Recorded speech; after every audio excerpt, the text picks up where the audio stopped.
Good morning, good morning, good morning. This is Mr. Kinsey. Hey, we are on Anti-Bullying Prevention Month, and I made this little slide up last year. This is just to kind of get us a better understanding of what bullying is, what it isn't, who you report to, how we can stop things from going on, and things like that. So I'm going to go through this, and hopefully you guys watch this morning or tomorrow. What is bullying? This is important. The definition is very important because bullying is a term that is used a lot, and it's used incorrectly a lot. Bullying is the use of force, threat, or coercion to abuse, intimidate, or aggressively dominate others. The behavior is repeated and habitual. That's important. It is repeated. It's not something that happens once or twice. It's the same person doing things over and over to you. There's always an imbalance of power between the bully and victim, meaning one person might be bigger, one person might be stronger. The power can be physical, mental, or socially, have more friends than someone. So let's keep that in mind when we're talking about bullying. It's tough when people run home right away and instead of coming to a teacher or a parent or to myself or Mr. Z. Next slide says bullying versus harassment. Not everything is bullying. Some things are reciprocal. Meaning, and reciprocal is a vocabulary word that you guys can talk about in breakfast in the classroom.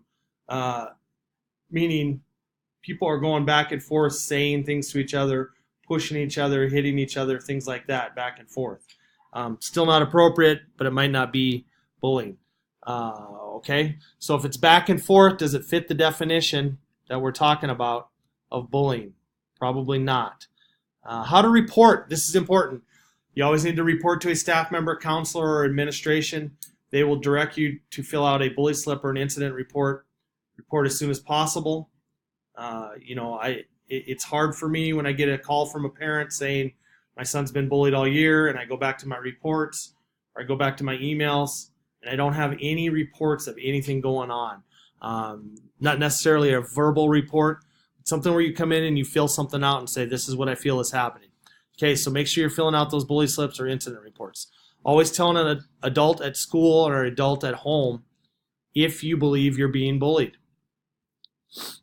Here's some tools to avoid bullying. Hang out with others. Make sure you always have people with you. Travel where staff are located. There's always staff in the hallways. There's always staff outside. There's always staff in the cafeteria. Hang out by those people. Loudly tell someone, leave me alone. Get away from me. Come and report it. So-and-so's bugging me all the time. I will give them a different place to be and tell them not to be around you. Or Mr. Z will tell them that. Help others that are having problems. If you have kids that are constantly getting into it with other kids, picking on other kids, make sure you let somebody know. Make sure you help those kids out on what they should be doing. All right. Last thing. Here's a couple things. We go through it every year. Usually we have a warning. Usually we have a loss of privileges outside. A lot of it happens on playgrounds, things like that. Usually out by the second time, I give you detention of some kind. I call your parents, tell them, here's what I have. I give you refocus, things that talk about bullying, things about talking about how to display your frustration if you're frustrated with people. And it could lead to suspension, in-school suspension, out-of-school expulsion.